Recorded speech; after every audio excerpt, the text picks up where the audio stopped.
We're pretty wedged.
Morning, everyone. I see the familiar names popping up. Thanks for joining us. Yay, we have power.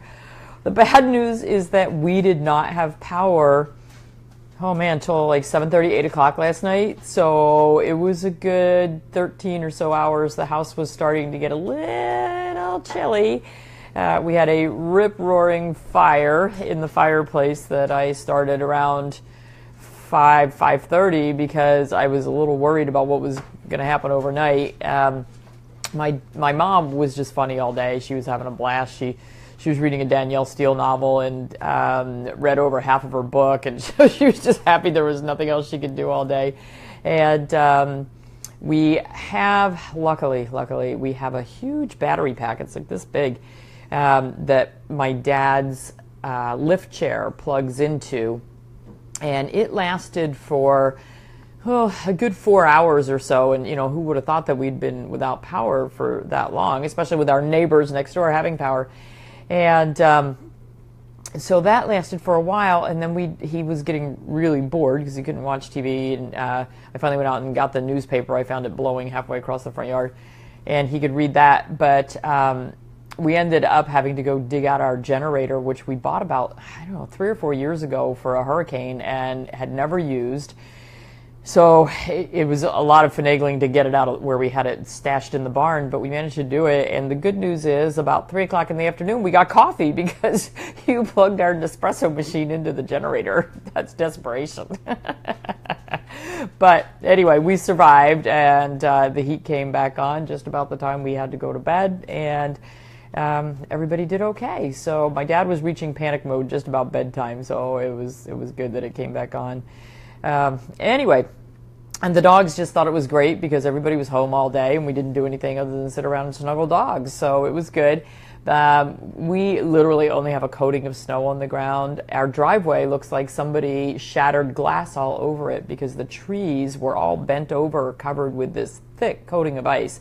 And then the wind kicked up when the sun came out a little bit yesterday, and it all just started shattering off the trees, and then it's, of course, frozen all over the ground. So it's actually very pretty if you can stay inside and ignore it. I am working today, and I'm hoping we have power at the office because that was our Pennsville office was in one of the power outage areas, so I'll let you know in a couple hours. So, okay, wanted to talk about food today. Shocking. That's my favorite subject. I posted a blog a couple days ago, maybe Monday, about peanut butter and why I feel that peanut butter is really not a good treat for our dogs at all. And I had to write that blog because I was quoted in an article on superfoods for pets, and I love contributing to articles for different writers, and I have some favorite writers that use me as a source very often. I also have writers that use me as a source and don't ever quote me or credit me, and I'm not writing for them anymore. Petsmart, you know who you are. Annoying. Anyway. But this one writer who I really, really like did an article on superfoods, and they always want to quote a couple of different sources in their article. So she used the superfoods that she asked me about, and then another veterinarian came in and recommended two things that I don't agree with. And of course, when I posted the article, people said, oh, well, how can you say peanut butter is a good thing? And when I posted it, I stated at the top, along with it, there are 2 things in this article I don't agree with, but here, enjoy the article. And so then a couple people said, how can you say that this is a good thing? And I'm like, did you not read what I posted? And people don't, they just see whatever they see. So I wrote that blog on peanut butter to clarify, and so I'm going to talk about a couple of other things that I don't think are really good things to give our pets that I see people feeding very, very commonly. And I see it recommended by other veterinarians, and I just don't agree, and I'm going to tell you why. So peanut butter, for those of you who did not get to read the blog, it is posted on Monday, so a couple days back. There's a lot of problems with peanut butter, and the reason peanut butter is a bigger problem than, say, almond butter, and I actually like almond butter, and I use almonds in some of my diets, particularly for things like dry eye, because almonds are really good at draining phlegm. So anything that produces mucus or snot, so if we've got that chest cough where I'm banging the microphone, where they're bringing up mucus and congestion, or if they've got thick nasal discharge, or if they've got that mucus coating in the eyes, almonds will help drain phlegm. So I like almond butter, but it needs to be organic, and it needs to be just really fresh ground almond butter. We don't want xylitol or anything added to it. The reason that differs so much from peanut butter is that peanuts are a legume. A legume is a starchy bean or seed pod. So things like lima beans, kidney beans, black beans, red beans, pinto beans, those are all legumes. Legumes are totally different from nuts, and a peanut, it's a bad name for it because it's a legume and it grows on a plant, right? It's not a tree, it's a plant. Whereas almonds grow off a tree. So peanuts, because they are a legume, peanut. Thank you, honey. Yes, it is really a pea. So legumes are subject to things like aflatoxins. Aflatoxins are molds that grow. It's a toxin that is produced from a mold, the Aspergillus mold that grows on the plant, seen very commonly in grains and legumes. So we have, this is one of the problems with dry dog food, is that the grains can be contaminated with the molds, and then the molds produce the toxins. The problem with aflatoxins is that it attacks the liver. And so I think that an awful lot of these pets that are on low quality pet foods, and they come in and their liver enzymes are starting to elevate. Oh, honey, my computer just disconnected from the phone. I have no idea why. Are we still live? Yeah. Okay. So I can't see comments. I don't know what's going on. So one of the things that we see commonly are liver enzymes that are starting to creep up. Pet seems healthy, seems fine. We have no really good reason. We do ultrasounds, we do x-rays, and we don't have a good reason for why those liver enzymes are going up. And yet when we take those pets off the grain or legume-filled foods, then those liver enzymes come back down. And I think it's because of chronic low-level exposure to aflatoxins. And the FDA has a limit on how much aflatoxin and mold can be found in grain and legume products. And it's not a 0 level. There is a level of tolerance. And for us, we don't eat peas or peanuts or, well, some kids, I guess, eat peanut butter every day, but then you've got all these peanut toxins. Or peanut allergies, but we don't eat that every single day, whereas dogs and cats might be subjected to dry pet food, the same thing, day in, day out. And if it has a low level of aflatoxin in it, and they're getting that chronic low level exposure, what is that doing to their liver over time? So peanuts are commonly afflicted with Aspergillus mold and aflatoxin. So peanut butter is not a good long-term stuffing for your Kongs and your play toys. And legumes, peas, are not a good long-term filler in pet food. And so maybe for those of us who are feeding raw food or feeding home-cooked meals, and we're not feeding that chronic low-level exposure to grains and legumes that contain that could contain aflatoxins, maybe that's one of the reasons why our pets do so much better. We're not chronically poisoning them. So that's one of the reasons. Salmonella contamination in peanut butter is also not that uncommon. And xylitol is now commonly used as a sweetener in peanut butter. Don't ask me why. But if you read common labels on peanut butters, many of them have added sugar. And so they're sweetened. And why do you think your kids like peanut butter so much? Because it's a sweet food. And the sugar is actually put in there as a preservative. Sugar and salt work very well as preservatives. And that's why you find them in such high levels in processed packaged foods that have to sit on the shelf and have a long shelf life.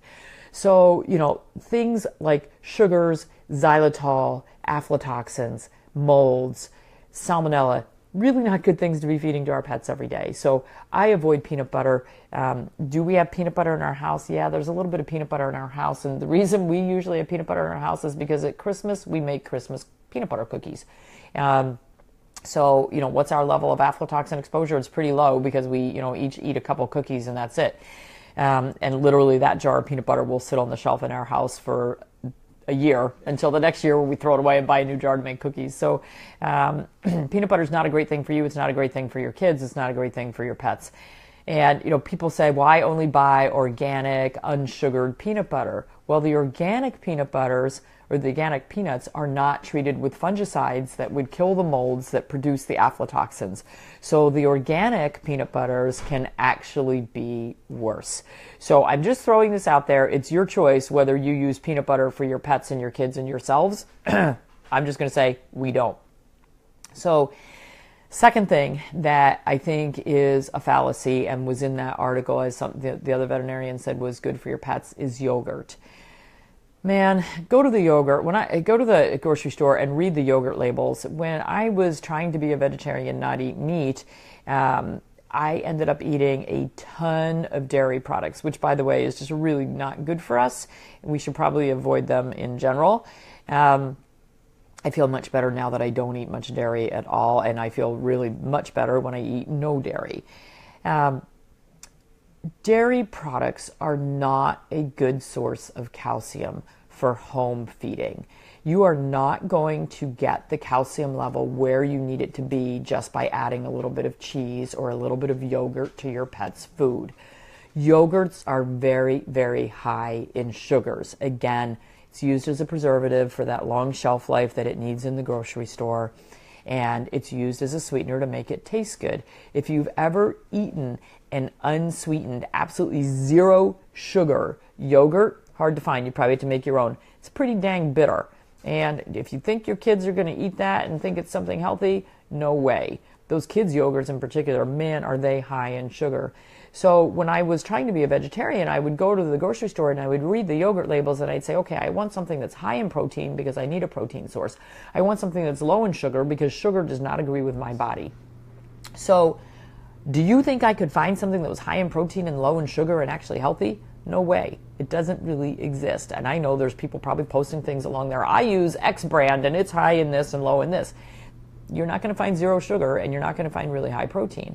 And you're not going to find a calcium level that you are going to be able to feed enough yogurt to get the calcium level where you need it to balance a home-cooked diet.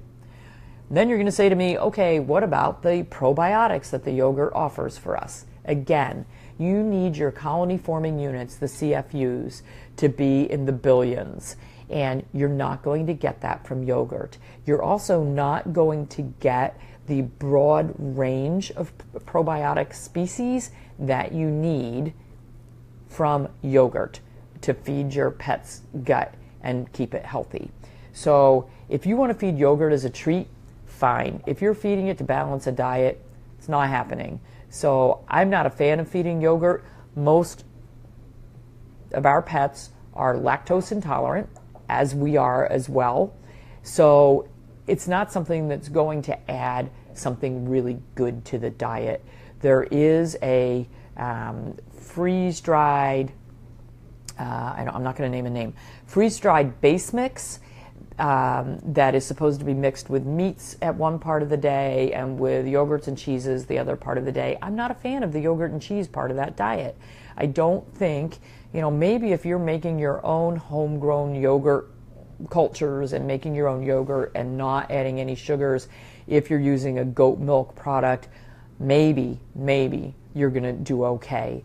If you want to not use an encapsulated or powdered probiotic product, then your best source is going to be a fermented raw goat milk, which is a very, very good product for our pets to eat. And you want to use just a fermented raw goat milk made for these guys, or that you're making yourself without any added sugars. Fermented raw goat milk, they digest very well, and it's actually a complete diet. So that's a great thing to add if you're looking to get a natural source of probiotics, a natural source of calcium. Again, I don't think, unless you are adding an awful lot of it, that you're going to get the calcium level where you need it to be to get your calcium and phosphorus balance that you need. So those two things were mentioned in the article by a traditional veterinarian, not a holistic veterinarian, as great additions to your pet's diet, and I'm not in agreement, and now you have my reasons why. There are a lot of other things that get fed to our pets that are thought to be, that are loaded on the internet as these are healthy things for your pets, and I don't agree with all of them. As I find them, I'll bring them up. I'm sure everybody who's watching this is well aware that grapes and raisins are no-nos for our dogs. Macadamia nuts, a big-time no-no for our pets. Hugh, we were playing Scrabble, it was 2 nights ago, and I was sitting there eating pretzels, and he had a bowl of nuts, and boy, little Pookie, little stinker that she is, she was crawling over the sofa arms and the chair arms. I mean, she was all over herself trying to get to the nuts. And there were macadamia nuts in there, so, I was doing calisthenics trying to keep Pookie away from it. And finally, I just looked at Hugh and said, will you eat those already, so that she will stop, because they are pretty darn dangerous, and we need to make sure, and hazelnuts as well. So, when you're eating your nut mixes, make sure you don't leave those in bowls out where your pets could get into them, because they are a big problem. So, and then the other thing that we see a ton of these days is xylitol toxicity, because xylitol has been used in so many things. If you have a pet who gets in your purse and you keep sugar-free gum in your purse, keep it away. Hide it, hide it, hide it. Okay, everybody have a wonderful day. We're going to try not to freeze to death. We have 40-mile-an-hour winds. It's still miserable, but it's sunny, and we have power, so we're happy as can be. Have a great day. We'll see you tomorrow morning, 8 o'clock, with spaniels, sleeping spaniels.